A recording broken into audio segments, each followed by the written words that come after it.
It may not be the month of March anymore, but the world of sports is still mad. From the MLB just beginning to the Final Fours in college hoops and playoff pictures coming into focus in the NBA, there's no shortage of sports to go around. This is Over the Line.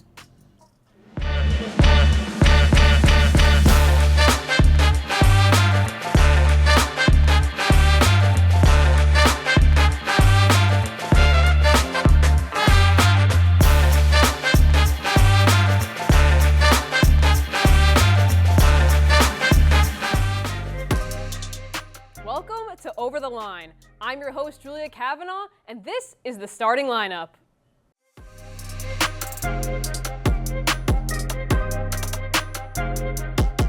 I'm joined by Danny DiCrescenzo and Jason Weichen. Gentlemen, it has been a whirlwind to say the least, and now that we can sort of sit back, relax, take a breath after these March Madness tournaments, Danny, which one was more exciting, men's or women's? Well, I'll just tell you that the men's was an absolute dud, so by default it was the women's. Though the women's was very exciting in its own right. Just when you have a team like UConn who dominates, right? March Madness is predicated on the madness, aka the upsets, the surprises, the shocks. There was one big shock, and that was Oakland over Kentucky. Otherwise, NC State, they had a great run. I didn't really think it was anything special. But when you have a tournament that its whole brand is teams that you don't expect making it far, when that doesn't happen and you have teams going on 30-0 runs, never trailing, winning every game by double digits, there's no suspense. It's a sense of inevitability. They even dispatched another number one seed in the title game, so nothing to write home about.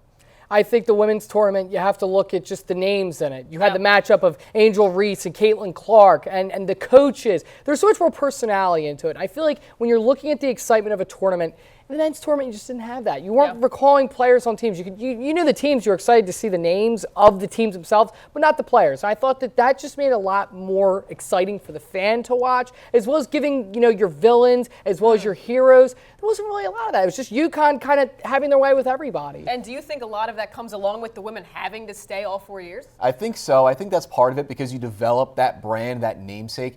Caitlin Clark averaged 38 and 9. If that happened in the men's tournament, if anybody put up those numbers in the men's tournament, we'd be talking about them all day. They didn't, and Zach Edey put up similar numbers but gets universal hate for some weird reason that we get into another day. But the point is, she was the hero, and South Carolina beating her in the championship game, exacting revenge, after Iowa exacted revenge over LSU, creates this narrative, this drama, and we all have to just sit back and marvel at the dynasty that is South Carolina. They're putting together an unbelievable run of basketball. They are the new number one dog. In women's basketball. Taking the words right out of my mouth. I mean, quite literally, and especially to see an undefeated season. How many times in sports do we get to see perfection? And especially at the level that South Carolina brought, it was truly just fun to watch basketball at that level and seeing a team top to bottom that was just built the way that they were. And obviously with Coach Daly, I could go on and on all day about what a tremendous job she has done with this program. Absolutely. And that season's just ending, but the season that's just beginning, the MLB, a little bit of a controversy going on with the pitch clock, some pitchers getting injuries there. Do you blame the pitch clock? I do not, because the pitch clock has been an experiment for how many years now?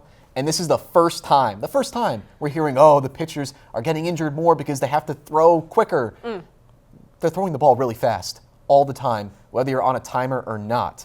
I think just the force of the velocity of the throw is what's really driving them off, and the pitch clock is an easy scapegoat for these injuries that, to be fair, are happening at a historic clip.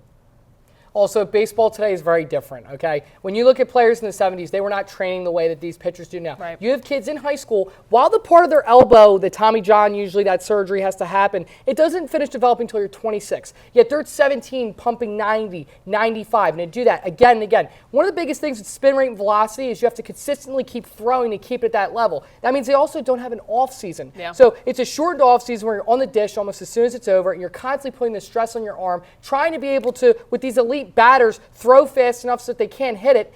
The issue is not the pitch clock. It's the offseason, and it's just the culture I think it's developing now where it's all about velocity and spin rate. Yeah, two things on that. There's a Nothing stat else. called Stuff Plus that measures this in a somewhat empirical way. 7 of the top 15 pitchers in that category on the IR right now. And also, my brother had a varsity baseball game just the other day. Kid was hitting 97 on the measurement.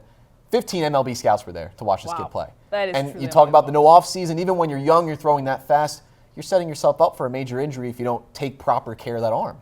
Exactly. And I think another thing, too, is you look at pitchers in the modern game, they're not pitching as many throws. You had games in the 80s where pitchers would throw 120, 130 pitches. They're back on the dish 3 games later. That was no issue. So, okay, maybe it's throwing pitches, less pitches in a quicker amount of time, but the wear and tear, it's very different. It's very different. I think, again, you can't overlook the mechanics that go into trying to throw, and especially with spin, and they got rid of sticky stuff. So now you really have to generate and put even more stress on your arm. And you see with pitchers like Garrett Cole, I think that's part of maybe why he got injured, because they got rid of the sticky stuff. Yeah, possibly. Players need to face facts. And to a season that's just coming down to really the crux of things, the NBA, the Warriors have made a surge. Warriors. I'm going to guess you're believing in them. I'm believing in the Warriors, even though they beat my Lakers. What gave it away? They beat my Lakers in the most dazzling way possible. 26 threes. You had a great game from basically everyone who was in the lineup. And the thing with the Warriors is they lost. I can go through 7 games. I'm not going to go through them. I don't have the time. There are 7 games that if they just won even half, or more than half, they could have actually made the playoffs instead of being in this play-in purgatory. Here's a stat for you. Kuminga, Thomas, and Curry, over the last 10, they've won 8 of their last 10, putting up almost 60 points a game between the 3 of them. That is just terrific, and they're peaking at the right time. They're about to go into the postseason. Not to rain on your parade too much, Danny, but they beat the Lakers. Are Lakers anybody special? I mean, you have LeBron, you have AD, but I don't think that's a flashy win. I think part of the other issue is, look, that was a flash in the pan, all right? When you have a night when everyone's shooting lights out, yeah, you're going to win when you're hitting that many threes. Can they do that? Is it sustainable? I don't think so. I also just think that you're going into a buzzsaw with the West, and it's too much but of a battle. everyone is competing for the right to lose to Denver, even the teams in the East. So really, is it that bad? Is it that bad? It's not that bad, but just this is different from those other teams. They don't have the same role players, and it's at times they play uninspired. I'm not going to lie. If the season ended today, they're playing the Lakers in the play-in. I'm going to have them over the Lakers, and if they win that game, anything is possible. So it's definitely doable. All right, well, that'll do it for this week's starting lineup. Thank you so much, guys. We will be right back right after this short break.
Welcome back to Over the Line. The NBA season is getting down to the wire, but some legends are seeing their names go into the Hall of Fame.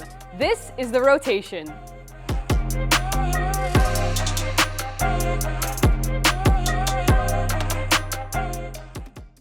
Once again joined by Danny DiCrescenzo and Jason Wyke. We also have special guest expert Dylan Brett joining us. And Dylan, I'm going to throw this one to you. With the NBA Hall of Fame, who's your go-to player? Who's your lock for next year in the Hall of Fame?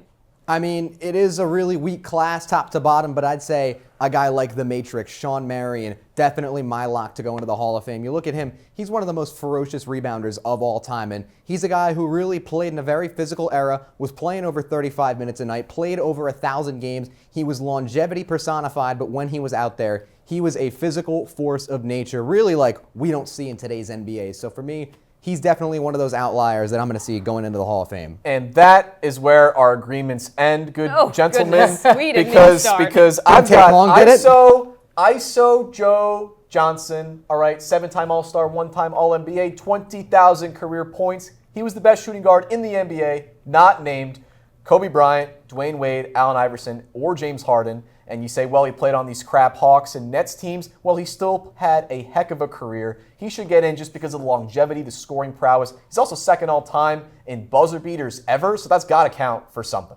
Well, let's talk about the double-edged sword with Joe Johnson, because I'm not going to outright disagree with you and say he doesn't belong in the Hall of Fame, but I think one of the arguments that many of his detractors would present is that, hey, maybe if he was playing on better teams and wasn't taking over 25, 20 shots a game in these big-time games, maybe his numbers wouldn't be the same. But on the flip side of that, I think Joe Johnson is kind of one of the victims of the super team era, where I think people kind of permeated this ring culture into existence where, it only really matters to your legacy if you're winning a championship. But Joe Johnson's a guy, he stuck it out on these lesser, mediocre to average Hawks and Nets teams throughout a majority of his career. And, granted, he never got too deep into the playoffs, but he was a mainstay on these teams while the league was dominated by 3 teams. So I think the argument can go both ways on a guy like Joe Johnson. So I wouldn't necessarily consider him a lock. I think it goes one way, and that's him in Springfield. But we can disagree. I think that, so we're talking about ring culture, but I do think that winning does need to count for something. You play the game to win it. I think a player that you have to look at, speaking of that, is Marc Gasol. 2013 Defensive Player of the Year. 2-time All-NBA. 2019 got a ring with the Raptors. He has 2 FIBA World Gold Cups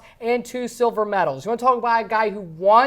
And also, again, we're talking about stats. You can't get too flashy here, but he was a guy where with the defense that he brought to the table, the leadership, I think this is something that you can't weigh, but it is so important what they bring to the team's culture. I think if you look at a culture guy, now I know in 2019 we could say, oh, it was Kawhi, but you need people like him in the locker room. Look, he's got the international aspect, which helps. But if we're talking guys who are just locks, think of the class this year, Vince Carter, Chauncey Billups. You had one guy who won a ring, the anchor of those Pistons teams, offensively at least, and you had Vince Carter, who didn't win a damn thing, with all due respect. That he His influence, though, great influence in the game. Joe Johnson doesn't have that level of influence, but he was a very steady scorer, also the best player in the history of Arkansas. Local product, grew up in Little Rock, went to the university in that state, so that's also something to consider. We look at the international. All right, come on. I need more than that, Danny. Well, gentlemen, I'm so glad you brought up global influence because this was a guy I was going to bring up regardless, and that's Mr. Starbury, Stephon Marbury. I mean, you can make fun of him, you can clown him, call him Mr. China all you want, but let's face it. Let's talk about his career in the NBA. He's a 2-time All-NBA selection. Went there across the sea, was one of the best players on that side of the world for over 3 years. All right, so it's not just the NBA Hall of Fame. Right? People Jimmer's forget. Right after him. People forget it's not just the NBA Hall of Fame, it's the Naismith Basketball Hall of Fame. And I'm not arguing that, hey, he was a proficient player over there in China, but let's look at global influence, guys that have grown the game. And that's why I'm so glad, Jason, that you brought up a guy like Marc Gasol. These are basketball ambassadors, and they should have a special place amongst those who we honor in our game. Yeah, but that's a whole separate class. I think if you want to talk about guys who get in just based on their impact in the game, maybe old-timers, influencers, et cetera, media, whatever. If you're talking guys who just put together a great, steady career, I don't think you can look any further than Joe Johnson. Look at some of the contemporaries. Amaris Stoudemire, probably a higher peak, but the injuries kind of derailed him a little bit. I don't think he played enough. J.J. Redick, great college career, but I don't know what he's done in the NBA that would even merit a Hall of Fame selection. Let me hop in here, guys. Who picks the people that get into the NBA Hall of Fame? It's so Basketball Hall of Fame, it's so Jason. wonky. It's like a smoke screen of trying to figure out how they pick these guys. As you said, there's no clear way to categorize these guys. There needs to be rationale, and I think that's one thing we can agree on as a consensus group here. Yes. There is no rationale. Obviously, basketball, one of the easier Hall of Fames to get into, but there is absolutely no telling what gets you into the Hall of Fame, what doesn't. Some people weigh rings, some people weigh stats. It's just a total crapshoot at this point, and I really think there needs to be transparency. Brett, this class is going to be so weak. You don't have the guys like Iguodala making it in for another year. I feel like they've been weak for the past 5 years. The thing is, if rings really mattered, and I think we agree on this, Derek Fisher and Robert Horry would be in the Hall of Fame, but they're not because they didn't have the steady production that a guy like, again, ISO Joe Johnson did. Even into his late age, he was still hitting game winners when he was almost 40 years old. Just the longevity of that kind of guy. I think when we look at what really gets you into the Hall of Fame, the steadiness, the longevity, right? That's what should matter more than just rings or peak. Because it's one thing to peak really high. You got to also be able to cash that check more than just a couple years. You're talking about rings and longevity and obviously playing well over the course of a long career. How doesn't Marbury fit that mold? He averaged 20 points, 7 assists over a 10-year career. He was one of the best, really one of the last pure point guards in the history of basketball. What is a pure point guard? A facilitator, a guy that distributes, a guy that sets up his teammates. He is not a distributor. He is not that guy. Chris Paul is a distributor. Say it to his 7 dimes a game. Before we go too far over the line, I'm going to cut you off so we can continue on here. Don't go anywhere, though, because next we are going to be discussing the world of sports betting.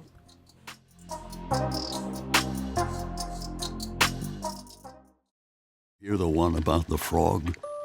Put a frog in a pot of boiling water and it'll jump right out. But put a frog in a pot of cool water and slowly heat it up, and that frog will boil. It's alive. But as a metaphor for us and all that we go through as veterans, real-world experience. it's a story that rings true. We make excuses for how we feel. We push everything down. We tell ourselves the lie that it's easier to stay in that boiling water, to disconnect. And some days, maybe, it is. But you've never been interested in easy. Reaching out is hard. Do it anyway. You're not alone. You've got this. You are not a frog. Find resources at va.gov/reach. With the world of sports betting arguably peaking currently, there is a lot to discuss. This is Sports Talk.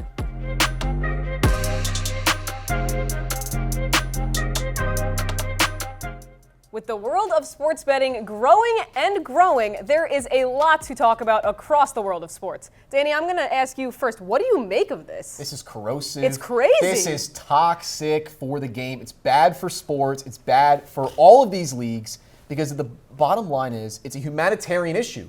This is something that can affect people's lives. People get addicted because of gambling. 1 in 5 individuals with a gambling addiction will attempt suicide. And what are we doing as a society, as a sports industry? We are making it easier than ever before to bet on sports. You don't need to know the rules of games of chance. You don't need to go to a casino. You sit down on your buddy's couch, crack open a soda or something, and you bet on the team you're watching. That's it, on your phone, and it's that simple. It's so easy for younger people to get into this, get hooked. It's easier for older bettors to stay hooked. And once AI is fully unleashed into this field, good luck. It's the Wild West, it's unregulated, and the leagues are doing nothing to make it better for the individual. Well, I'm so happy you brought up the leagues. I mean, I really think this is where the absolute hypocrisy of these leagues sets in, because you have these companies talking about how gambling is bad and these advocates talking about how sports gambling has no place in society, and then you have these leagues, Major League Baseball, the NBA, the NFL, who, by the way, has DraftKings painted on their fields and their jerseys. These leagues are going to advocate for gambling and talk about how great it is and advertise it to their fan bases, which, by the way, are a majority children. Think about how crazy that sounds. But then they're going to turn around when something happens, like a guy like Shohei Ohtani, and all of a sudden can just completely speak out against it, talk about how terrible and toxic it is.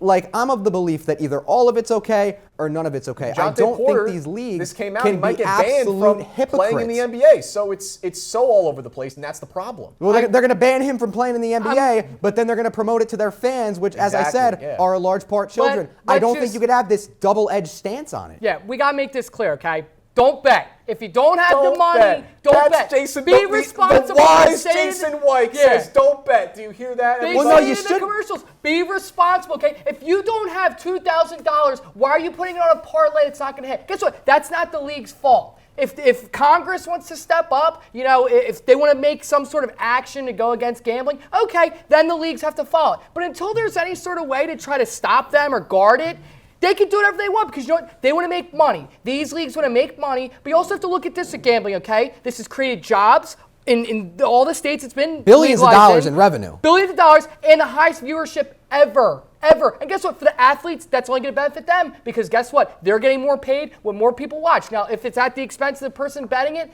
so be it. Don't bet. That easy. Well, this almost $11 billion industry, if what you're saying is true, is coming on the backs of people who don't know any better. So why don't we spare, $1 billion or $2 billion and actually educating people on this? Why don't we, actually, not just as government, it doesn't have to be the national government, it can be local governments, or the leagues can talk to these betting partners, these sports books, and say, let's cool it for a second. You can't afford to lose just a little bit off that top They're in line too deep to do that. They're making too much money. Making bad decisions. We're way far in for that. I mean, these leagues are making so much money. Danny, you talked earlier in the show about how great the women's basketball tournament was, about how it was the highest, most watched one of all time. Why do you think that was partially? Because this was the most gambled upon women's basketball NCAA tournament in the history of NCAA tournaments. People are, Caitlin Clark, as endearing as she is, people love betting on her. People love the storylines. People love putting their money, having something riding on those games. Does that justify the death threats that athletes are getting after games, the threats, No, not one bit. That would never have happened years ago. Wait. So that means, let's go back to like the 40s, the 50s.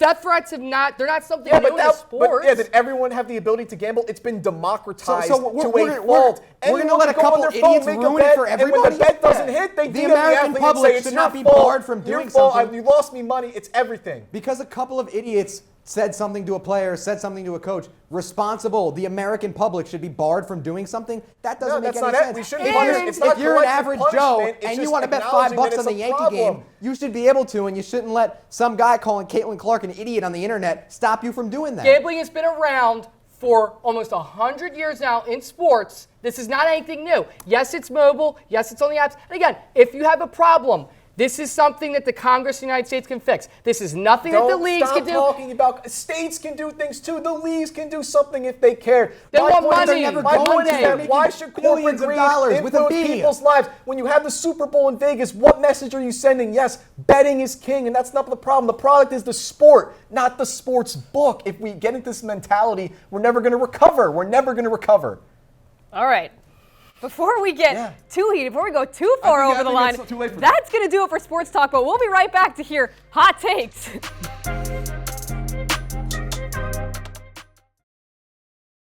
Hey guys, it's me, Isabella Gomez, filling in for Smokey Bear because he's got more to say than just... Only you can prevent wildfires. Like, if you're outside enjoying a barbecue, don't let a hamburger distract you from fire safety. Make sure you aren't dumping your hot coals or ashes onto the ground because that could start a wildfire. So take wildfire prevention seriously and let's save the world one day at a time. Juntos con Smokey Bear, podemos hacerlo. Go to smokeybear.com to learn more about wildfire prevention. All right, things are about to get even hotter because it's time to hear our panelists' hot takes. This is Taking Shots.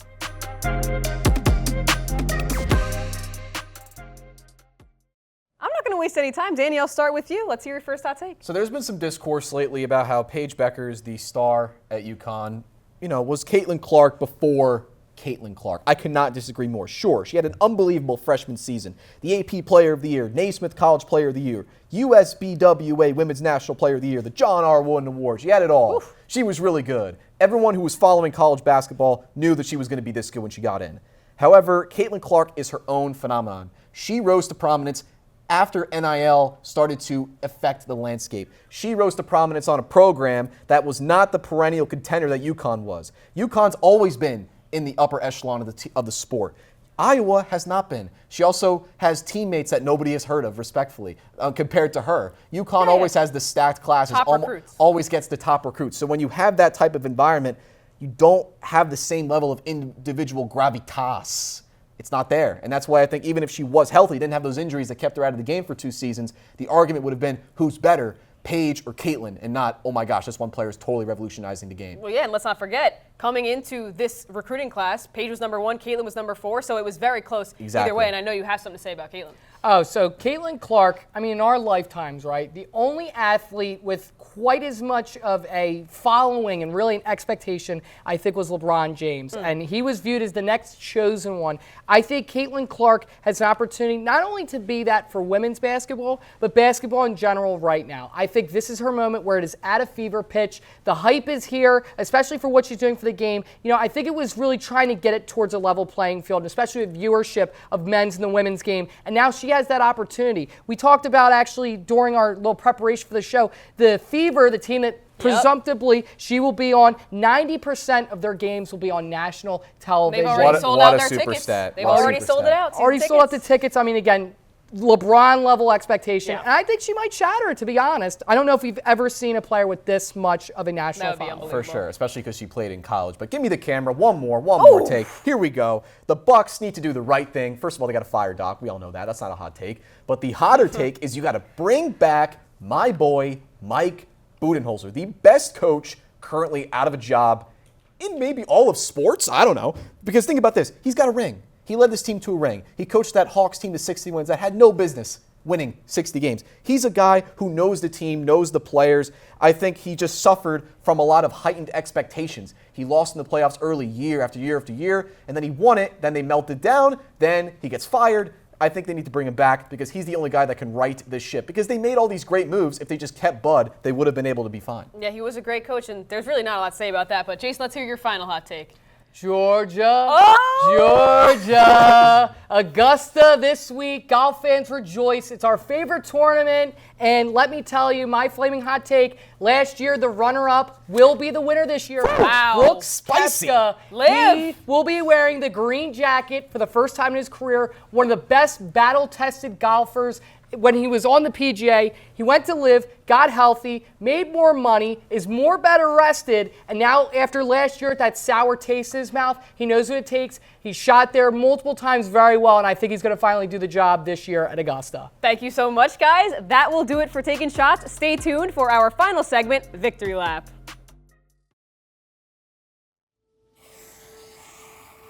Dad, Just 1 minute, okay? hey Bobo, do trees tell each other stories? I'm sorry. I'm afraid I don't know that. Hey, why don't we go find out?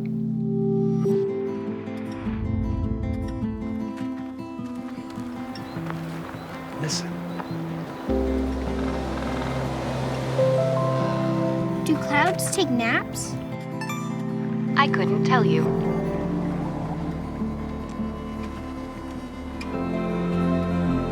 Can birds draw pictures? I don't have an answer for that. Dad, do stars visit their friends? Look!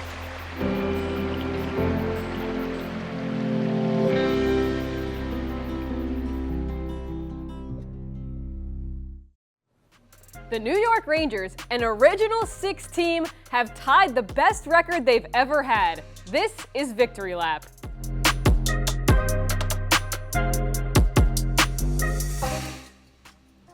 Is a garden party awaiting at MSG? The Rangers seem to think so. I'm not going to make any predictions. I'm not clairvoyant by any stretch of the imagination, but the Rangers are having a historic year, not just for their franchise, but for New York sports. They have a point percentage in the high 60s, which is where you want to be if you're a team in the Empire State and you want to win it all. So they're doing everything right in the regular season. I think with this Rangers team, it was they were looking for that guy to finally be the next generational goaltender after Henrik Lundqvist. And I certainly think they found him. They also just have a vintage style of hockey. They're aggressive. They're physical. They have a goon like Rempe. Yes. They have bench clearing brawls before the game even starts. That's something where if you need to turn the tide of the garden, especially if you're down in a playoff game, maybe a goal, they could sort of swing that momentum. Here's what I think their biggest enemy is. Don't win the President Trophy. You know, they're on pace to get it. And it's really like you don't want to be the best team, but it's like if you take away that little bit of bad juju, this team is one of the best on ice. And really, I think it could be potentially, again, we talk about original 6, maybe the best Rangers team ever assembled. Wow, that's they're the team to beat in their division, in their conference. Let's go through some of these New York teams. The Yankees, they've done it a lot. They've hit 700 in win percentage, and every time they've done it, they've won the World Series. The Giants did it in 1885. Wow. The 1981-1982 Islanders hit 700 and they won the Cup. And then the Knicks, they hit it in 1970 and they won it. 1993 they didn't, and the Nets got .69. That was with Julius Erving in the ABA. So a lot of success with teams that put up this kind of record so far. And the Rangers have done it in the past. They've approached that number in the past. So as you said, Jason, they are a team that has it all put together. Maybe just don't get too far ahead of themselves, as we saw last night with that scare against the Islanders. Yeah, and that game doesn't really matter. You have to look at the games that at the times they've needed to step up, they have, especially in the clutch. Just a team, they're down 2 goals. They'll rattle off 3 before you even change the channel to go the other way. They just have such a good, high-powered, high-velocity offense. They know how to get pucks on the net. And again, they're just so physical on the other side of the puck. And when you have a goalie that can make as many saves, it's tough to beat a team when you're clicking in all facets of the ice. Yeah, absolutely. And it should be very interesting to see if the Rangers and Islanders face off in the first round of the playoffs. But that will do it for this episode of Over the Line. Thank you so much for watching.